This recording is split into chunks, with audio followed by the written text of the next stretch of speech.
Olá, estamos mais uma vez aqui para estudarmos a Palavra de Deus e dar continuidade ao nosso estudo na carta de Paulo aos Gálatas. No último estudo, terminamos o capítulo 1 e vamos dar início aqui ao capítulo 2. Importante recordar, que no capítulo 1 nós tivemos ali a apresentação de Paulo. Ele se apresenta como apóstolo de Deus, de Jesus, escolhido por Deus e não por homens. Ele apoia o seu ministério nessa verdade do Evangelho e na autenticidade disso, porque ele recebeu as informações, recebeu o próprio Evangelho do próprio Cristo, que é o Evangelho. Nós estudamos ali que Paulo ele está preocupado com algo que está acontecendo dentro da igreja, não só daquela região, mas possivelmente de outras regiões também, onde haviam falsos mestres que estavam ensinando coisas que vinham a tentar implementar regras ou hábitos que eram do judaísmo dentro do cristianismo. Então é como se os judeus estivessem tentando fazer com que os novos convertidos ao cristianismo praticassem tudo aquilo que os judeus praticavam anteriormente, como se apenas a fé em Cristo não bastasse para a salvação, e eles ainda tinham que continuar cumprindo as regras, as mesmas regras que nós vemos de forma pesada, de forma numerosa no Antigo Testamento. E Paulo vem, na verdade, atacar esses falsos mestres, porque ele está preocupado com a verdade do Evangelho, E nós estudamos ali que o Evangelho, ou ele é puro, ou ele é como é, ele não aceita concessões, nada pode ser colocado e somado a ele, É por isso que ou o Evangelho ele é verdadeiro como ele é, ou ele não é Evangelho. Tudo aquilo que nós tentamos colocar a mais ao Evangelho, somar isso ao Evangelho, torna o Evangelho falso e não verdadeiro. E Paulo, na verdade, ele está preocupado com isso. E no capítulo 1, ele realmente começa a apoiar o seu ministério nesse seu apostolado, que foi um apostolado não escolhido por ele. Inclusive ele diz que ele praticava as coisas do judaísmo e ele, de certa forma, era irrepreensível, quanto à lei, mas ele mesmo entende que isso não era possível alcançar essa santidade completa e ficar totalmente quit com Deus somente cumprindo as regras. E daí ele diz que pela graça, Deus o Pai o chamou, para anunciar esse evangelho e essa fé que anteriormente ele perseguia. Então ele deixa claro que essa é uma questão também sobrenatural. Ele, por ele mesmo, ele não teria condições de chegar ao evangelho, por seu próprio raciocínio, por sua própria seu próprio desempenho. Ele não conseguiria chegar ao evangelho ou alcançar esse entendimento, mas que isso somente foi possível através da graça de Deus. Nós vimos lá que ele vai para Jerusalém depois de 3 anos de sua conversão, e esses 3 anos nós entendemos que ele recebe informações do próprio Cristo a respeito do Evangelho. E aí quando nós chegamos no capítulo 2, nós vamos ver ali que ele já começa dizendo que depois de 14 anos, dessa primeira ida a Jerusalém, ele vai outra vez para Jerusalém. E aí ele continua apresentando argumentos para que os cristãos ali das regiões da Galácia pudessem ficar firmes na sua fé, que ela fosse inabalável e que ela fosse firmada no Evangelho verdadeiro. Ele continua, então, apresentando argumentos e apoiando aquilo que ele já havia ensinado e continuava ensinando. Então, façamos a leitura de Gálatas, do capítulo 2, do versículo 1 até o versículo 10. Diz assim a palavra de Deus: 14 anos depois, fui outra vez a Jerusalém, com Barnabé, levando também Tito. Fui em obediência a uma revelação e lhes apresentei o evangelho que prego entre os gentios. Mas fiz isso em particular aos que pareciam de maior influência, para não correr ou ter corrido em vão. Mas nem mesmo Tito, que estava comigo, sendo grego, foi obrigado a submeter-se à circuncisão. E isso surgiu por causa dos falsos irmãos que se haviam infiltrado para espreitar a liberdade que temos em Cristo Jesus e nos reduzir à escravidão. A esses não nos submetemos por um instante sequer, para que a verdade do Evangelho permanecesse entre vocês. E quanto àqueles que pareciam ser alguma coisa, o que eles foram no passado não me interessa. Deus não aceita a aparência do homem. A esses digo, que pareciam ser de maior influência, nada me acrescentaram. Pelo contrário, quando viram que me havia sido confiado o evangelho da incircuncisão, assim como a Pedro foi confiado o evangelho da circuncisão, pois aquele que operou eficazmente em Pedro para o apostolado da circuncisão, também operou eficazmente em mim para com os gentios. E quando reconheceram a graça que me foi dada, Tiago, Cefas e João, que eram reputados colunas, estenderam a mim e a Barnabé a mão direita da comunhão, a fim de que nós fôssemos para os gentios e eles fossem para a circuncisão. Somente recomendaram que nos lembrássemos dos pobres, o que também me esforcei por fazer. Muito bem. Paulo aqui, ele cita uma nova viagem que ele faz a Jerusalém 14 anos depois daquela primeira viagem. Então, ele fez aquela primeira viagem, depois de 3 anos de sua conversão. Ele continuou, depois disso, pregando o evangelho durante 14 anos, plantando igrejas, anunciando a palavra que ele havia recebido do próprio Cristo. Ele fez isso durante 14 anos e, em determinado momento, ele diz aqui, né, que por uma revelação, ele vai a Jerusalém e leva consigo Barnabé e também Tito. Então, qual é o motivo de Paulo ter ido para lá, né, depois de 14 anos? E se você quiser entender mais ou menos aonde se encaixa esse período, se você voltar lá para Atos, né, Atos, no capítulo 9, nós lemos, nós temos a conversão de Paulo, né? E nós temos a informação que ele foi para Jerusalém, no versículo 26, né? A primeira vez, olha lá. Quando chegou a Jerusalém, Saulo procurou juntar-se aos discípulos de Jesus. Porém, todos tinham medo dele, não acreditando que ele fosse discípulo. Mas Barnabé, que estava lá tomando consigo, levou aos apóstolos, contou-lhes como Saulo tinha visto o Senhor no caminho e que o Senhor tinha falado com ele. Também contou como em Damasco Saulo tinha pregado ousadamente em nome de Jesus, e Saulo ficou com eles em Jerusalém, entrando e saindo, pregando ousadamente em nome do Senhor, falava e discutia com os helenistas, mas eles procuravam matá-lo. Quando isso chegou ao conhecimento dos irmãos, levaram Saulo até Cesareia e dali o enviaram a Tarso. Então, essa primeira viagem que ele cita em Gálatas, capítulo 1, quando ele diz: passados 3 anos fui a Jerusalém para me encontrar com Cefas, fiquei com ele 15 dias e não vi outros apóstolos. E depois ele vai dizer, no versículo 21, depois fui para as regiões da Síria e da Cilícia. Eu não era conhecido pessoalmente pelas igrejas. Então, esse é o período, né? Essa primeira viagem.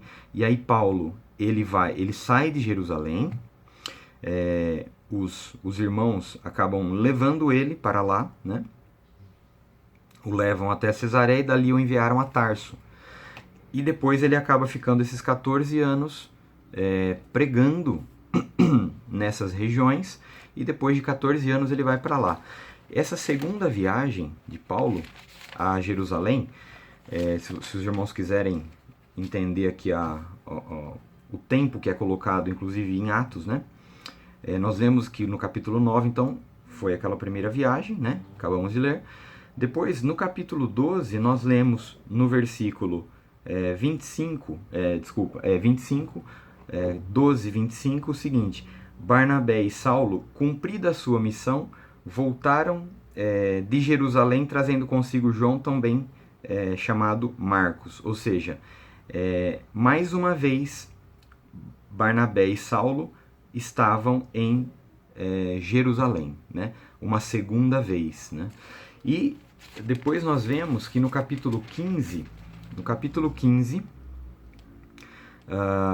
quando há aquele problema nas igrejas de Antioquia, e na igreja mãe de Antioquia, com relação à necessidade da circuncisão por parte dos cristãos gentios, que os judeus estavam obrigando isso, eles decidem ir para Jerusalém para fazer aquela reunião com os apóstolos para tratar desse tema específico.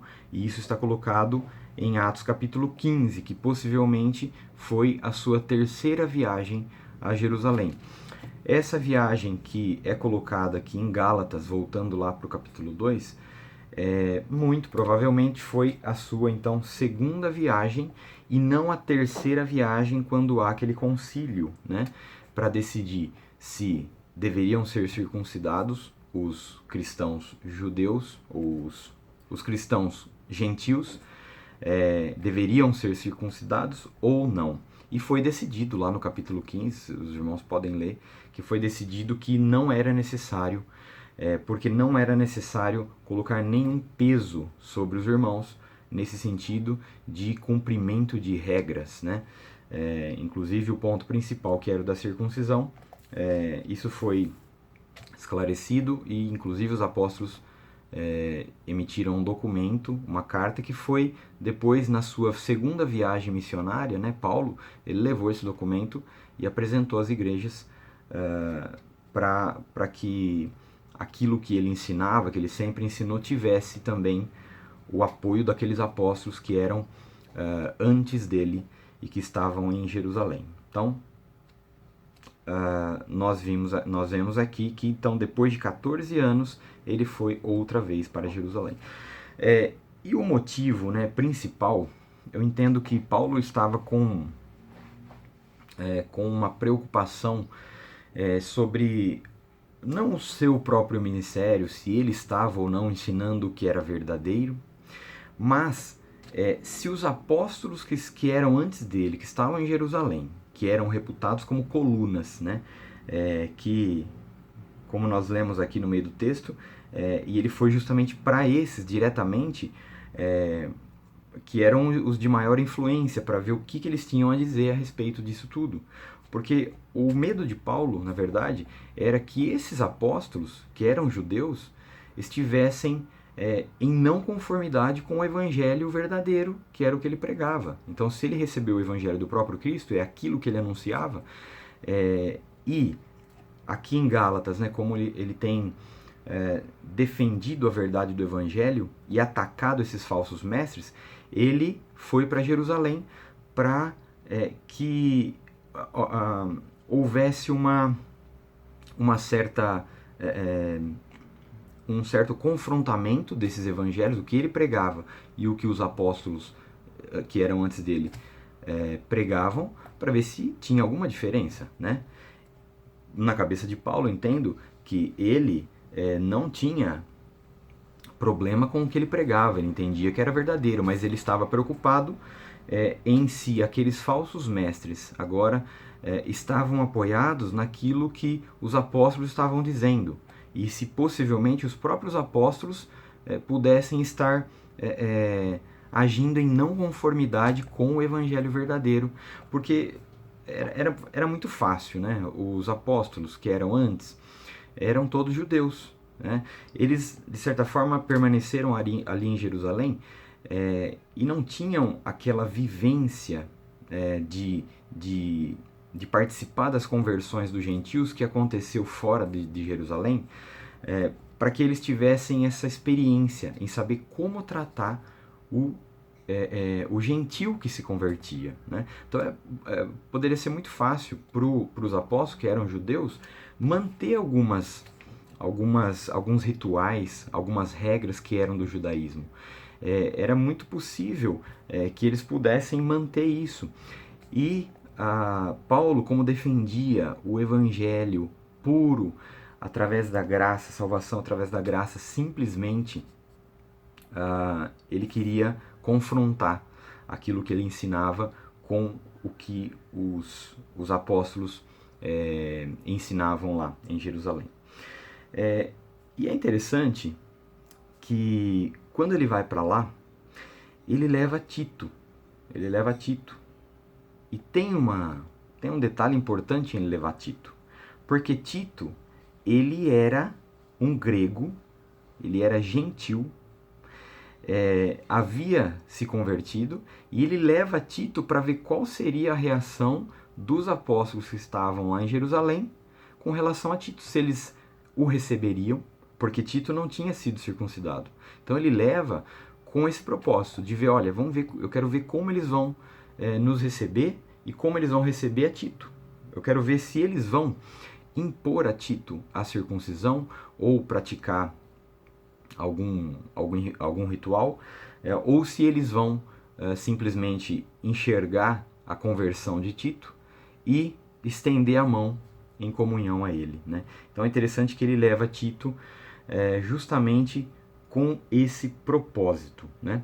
E o que estava em jogo aqui, né? O que estava em jogo, porque Paulo tem gastado tempo explicando essas coisas e falando que ele foi para lá, que ele conversou com os apóstolos, que antes ele não recebeu o evangelho de homem algum, só depois de 3 anos ele foi para lá, e que agora depois de 14 anos ele voltou para lá, e que nada foi acrescentado. O que estava em jogo era a verdade do evangelho, o que Paulo tinha em mente, o que preocupava ele, né, o que tirava o sono de Paulo era a verdade do evangelho ser desfeita e ser manchada e maculada. Era essa a preocupação dele.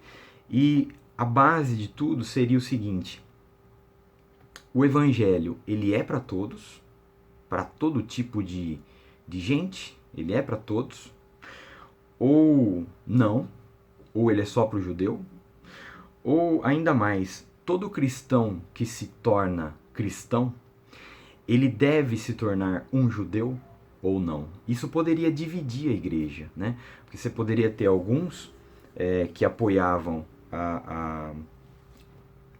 o modo de vida judeu mesmo do gentio, que se tornava cristão, e você poderia ter, como Paulo, aquele que defendia o ponto de que não havia necessidade dos rituais judaicos e do modo de vida judeu, que isso foi passado, que agora era a graça e era somente por Cristo que a salvação acontecia, que essa filiação para com Deus acontecia e que tudo era simplesmente pela graça, né?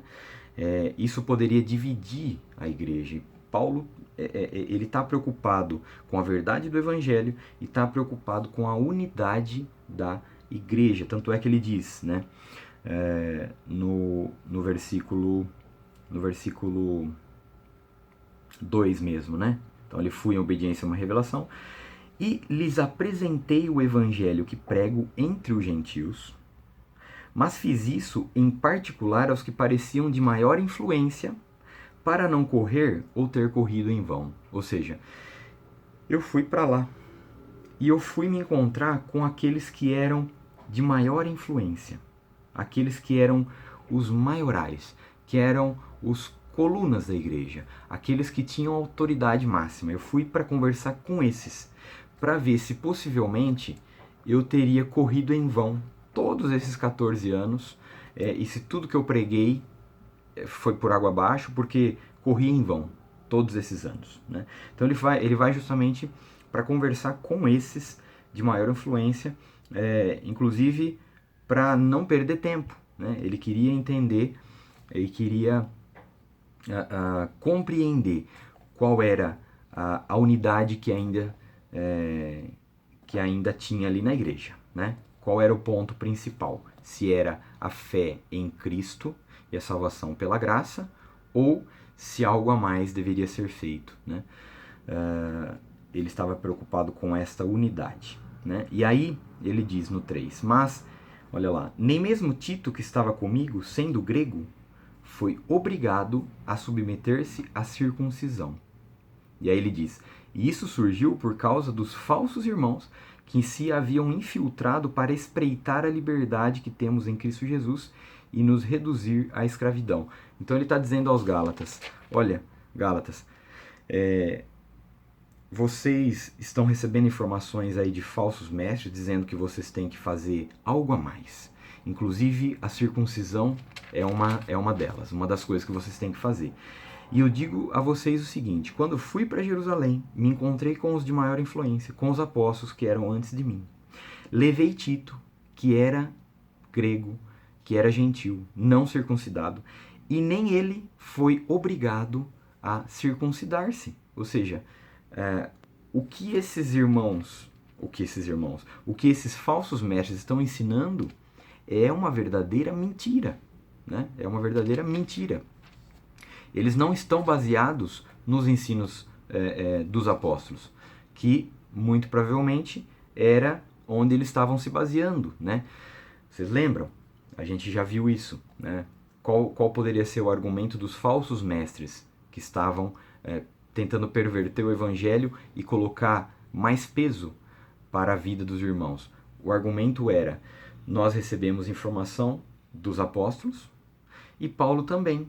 Então, é a minha palavra contra dele. Então, Paulo, primeiro ele falou que não recebeu de homem algum. Depois ele diz que só depois de 3 anos foi para lá. Aí ele está dizendo que depois de 14 anos ele foi novamente para lá, para conversar com esses apóstolos, né? Levou Tito. E Tito não foi obrigado a circuncidar-se.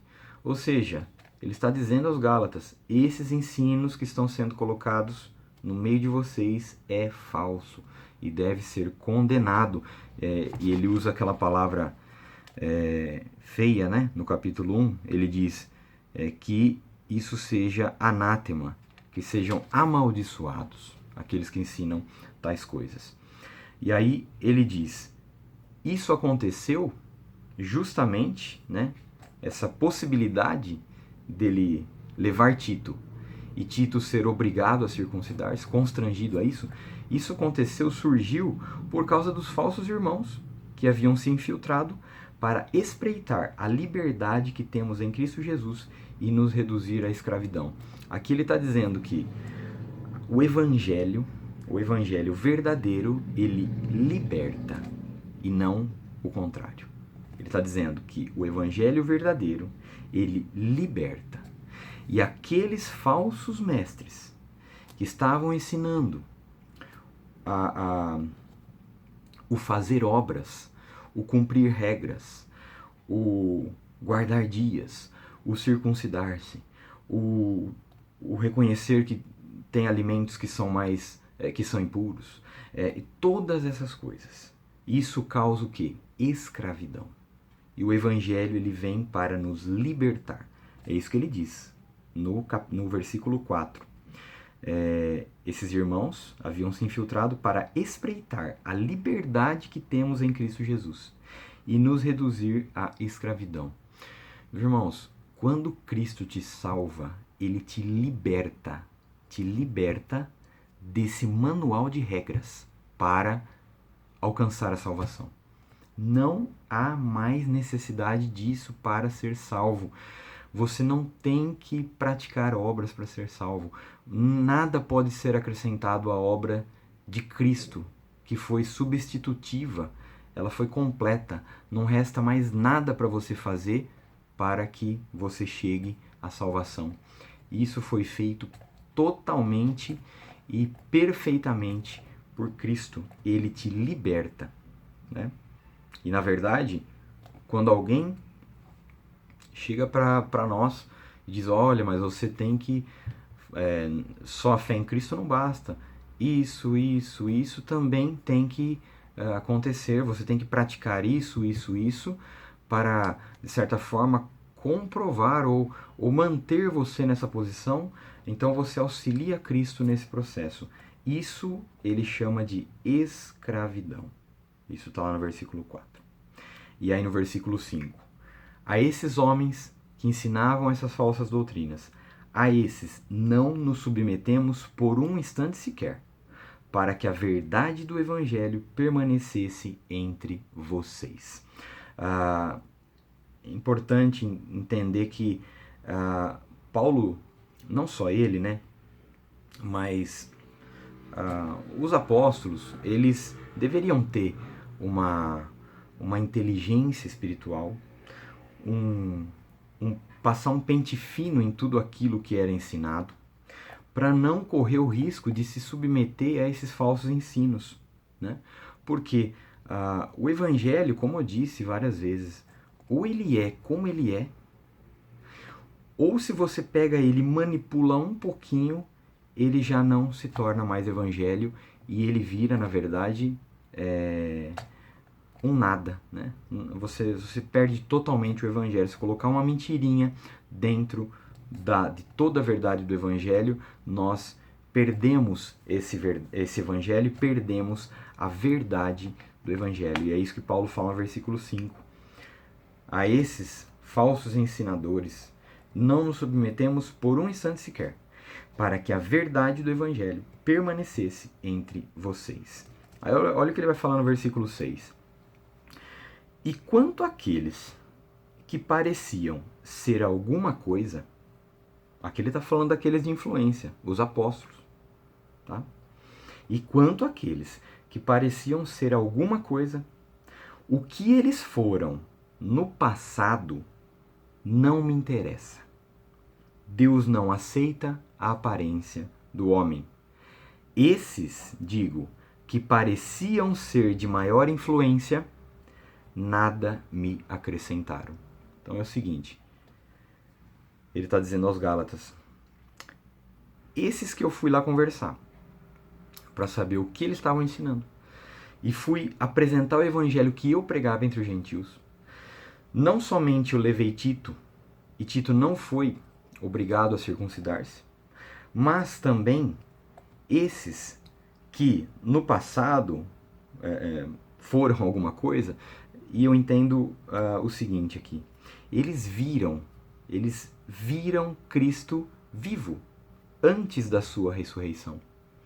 Paulo viu Cristo ressurreto. Esses apóstolos, antes dele, viveram com Cristo, andaram com Cristo. Cada passo que Cristo dava, eles estavam juntos. Então ele está dizendo, esses que pareciam ser alguma coisa, o que eles foram no passado não me interessa. Ou seja, se eles andaram com Cristo e eu não andei com Cristo, se eles viveram com Cristo antes da ressurreição e viram também depois, eu tive o contato com Cristo somente depois da ressurreição. O que eles foram antes não me interessa, Deus não aceita a aparência do homem, essa posição deles como apóstolos, Deus não se interessa com isso. Deus se interessa com o conteúdo que há dentro do homem e não com a posição dele. Então esses, digo, que pareciam ser de maior influência, nada me acrescentaram. Ou seja, tudo que eu ensino é exatamente o que eles ensinam e nada foi me acrescentado. Ou seja, eu não aprendi nada de novo ouvindo esses homens. Isso é impressionante, né? Impressionante. Olha a unidade que há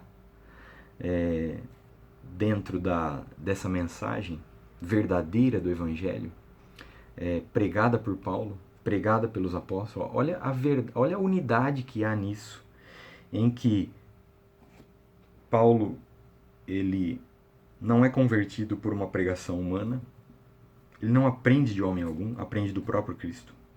Esses outros apóstolos viveram ali junto com Cristo, andaram com Cristo, aprenderam dele também, mas de forma diferente.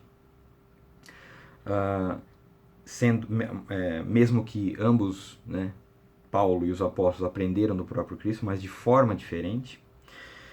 Quando Paulo vai para lá, eles não acrescentam nada àquilo que Paulo ensinava.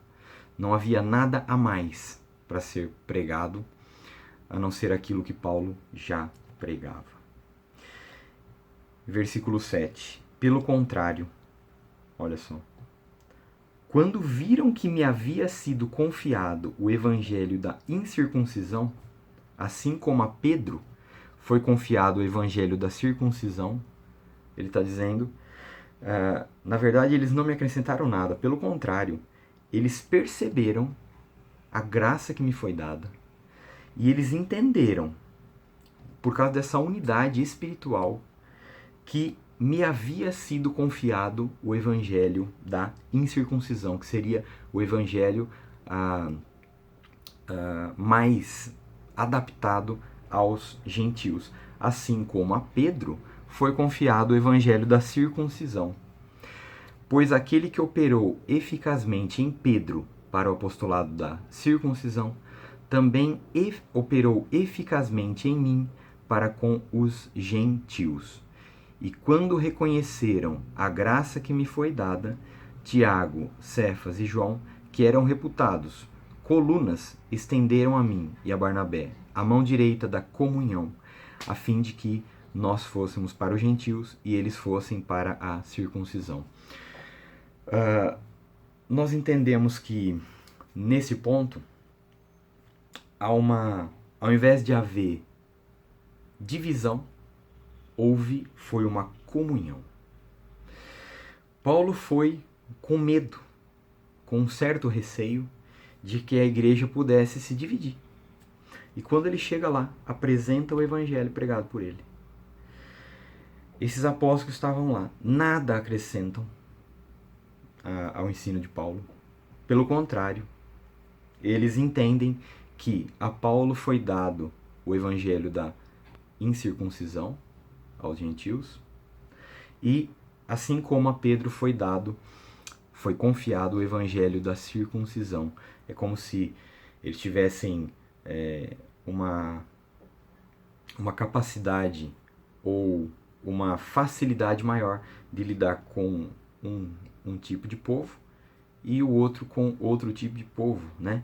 Os judeus e os gentios. Paulo, ele foi o ministro do evangelho chamado para converter os gentios, da mesma forma que Pedro foi chamado para converter os judeus. E aí, o sinal aqui, né, no versículo 9. E quando reconheceram a graça que me foi dada, Tiago, Cefas e João, que eram reputados colunas, estenderam a mim e a Barnabé a mão direita da comunhão, a fim de que nós fôssemos para os gentios e eles fossem para a circuncisão. Quando Tiago, Cefas, que é Pedro, e João estendem a mão direita sobre Paulo e Barnabé, eles estão... Isso é um sinal de comunhão, é um sinal de que havia uma unidade na mensagem dos apóstolos. E realmente a igreja não estava dividida.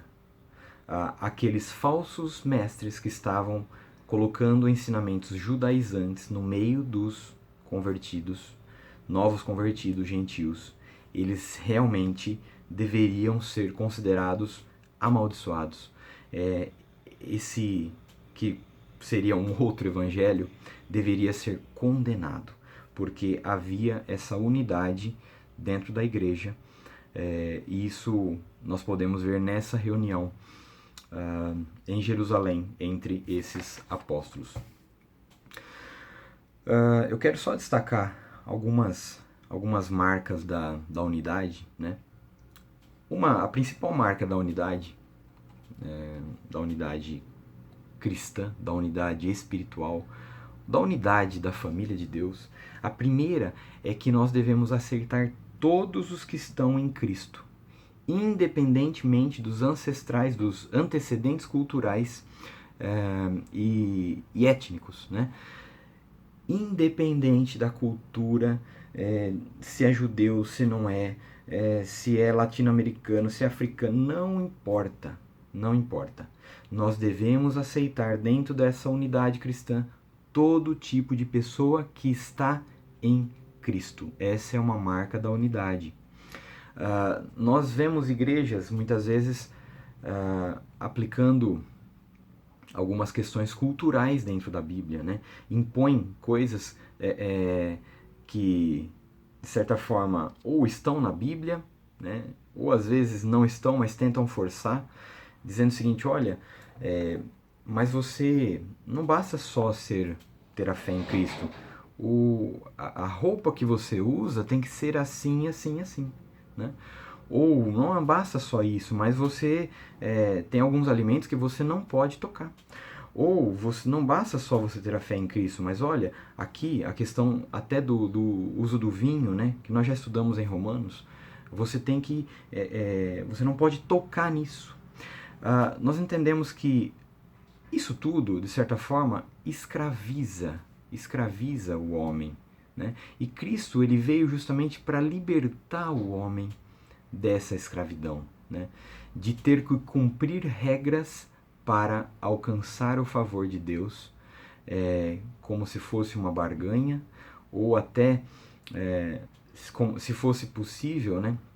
Como se fosse possível se santificar a tal ponto de estar quites com Deus, a dívida que ele tinha, cumprindo algumas regras, né? Como se faltasse algo. Nós devemos aceitar todas as pessoas que estão em Cristo Jesus, sem levar em consideração cultura, coisas que são praticadas em determinados lugares. Há, dentro do Evangelho, uma liberdade cristã. E nós aceitamos todas as pessoas que estão em Cristo Jesus. Nada pode ser colocado dentro do Evangelho que o torna mais verdadeiro. Na verdade, tudo que você coloca dentro do Evangelho como cumprimento de regras torna ele cada vez mais pesado e mais escravizador. E não é isso que Cristo veio fazer. Ele veio, na verdade, nos libertar. Ele veio trazer liberdade e libertação. E um segundo ponto importante é reconhecer que nós temos chamados diferentes, né? Você tem, como nós vemos aqui, Paulo, ele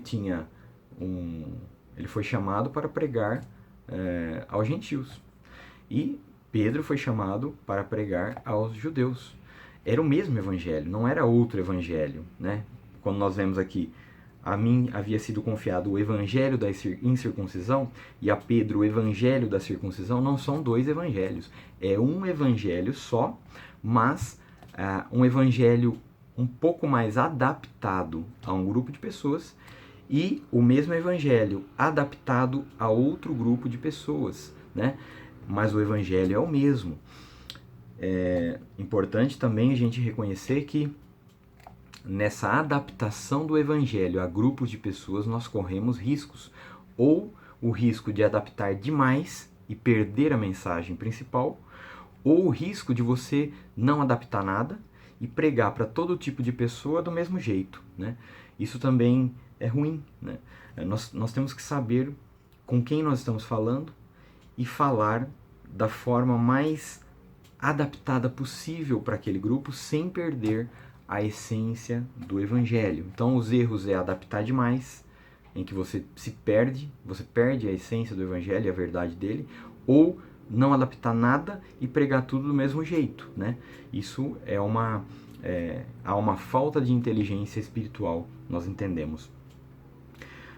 E uma marca que nós vemos aqui, no último versículo, versículo 10, é o seguinte: somente recomendaram, né? Então, quando ele diz lá, nada me acrescentaram, mas eles disseram uma coisa, olha, somente recomendaram que nos lembrássemos dos pobres, o que também me esforcei por fazer.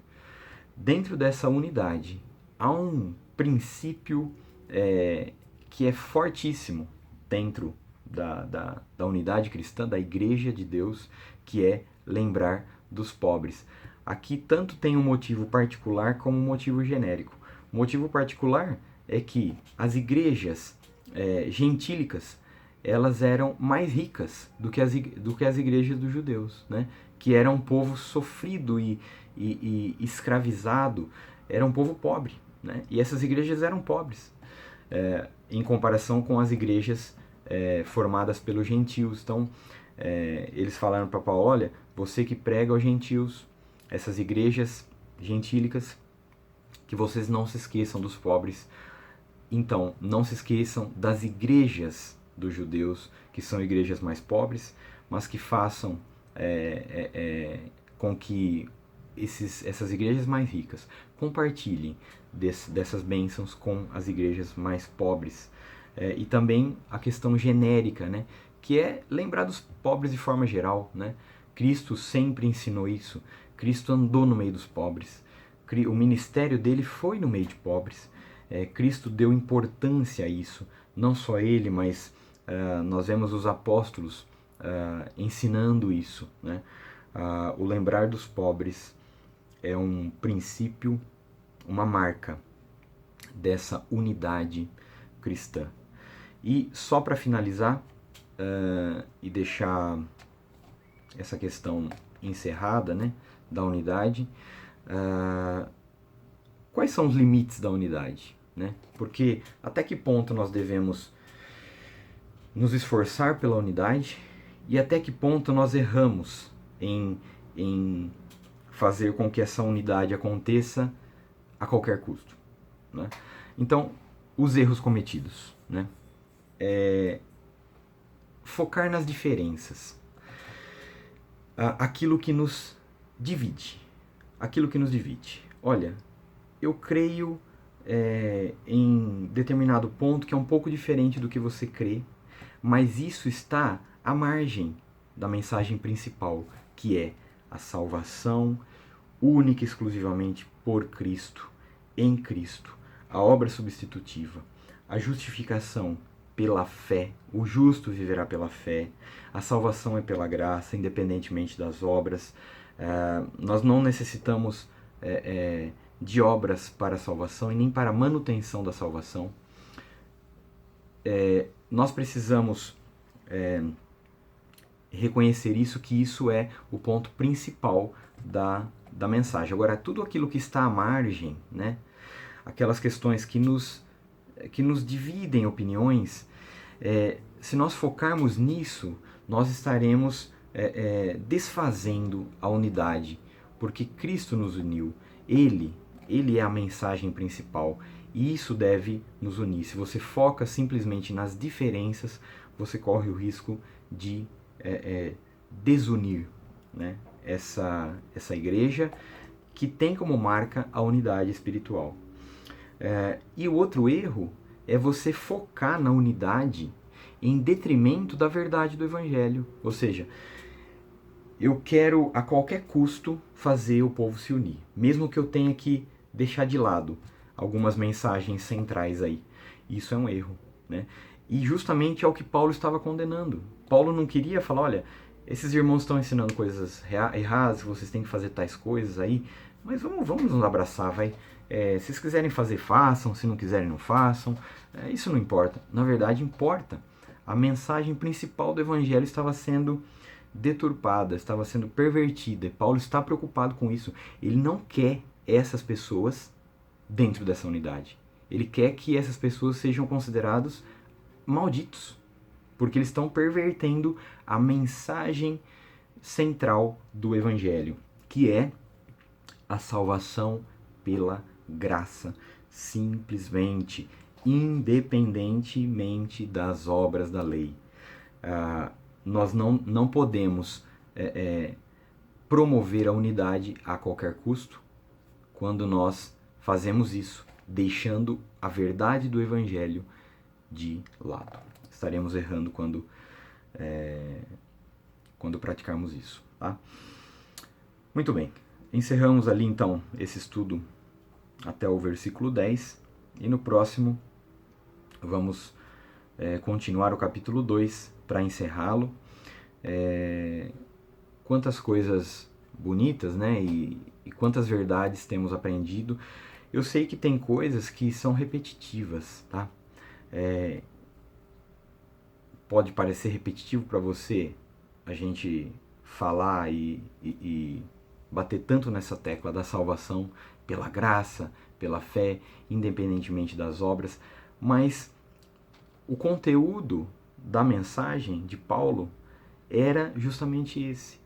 Ele pregava Cristo e esse crucificado, ou seja, ele pregava aquilo que Cristo fez, a obra que Cristo fez. E isso estava a anos-luz acima do que o homem poderia fazer, né, para alcançar a salvação. Aquilo que Cristo fez define tudo, define tudo. A salvação pela graça, através da graça de Deus, pela fé em Cristo, é o que mantém, segundo Lutero, né? Lutero tem essa famosa frase, ele diz que o que mantém uma igreja em pé ou que faz ela cair é o ponto da salvação pela graça ou pelas obras. Aquilo que mantém a igreja em pé ou que ela pode cair é esse ponto central da salvação pela graça simplesmente, independentemente das obras da lei. Tenham todos uma boa semana e até a próxima aí. Vamos continuar o capítulo 2 de Gálatas. Fiquem todos com Deus.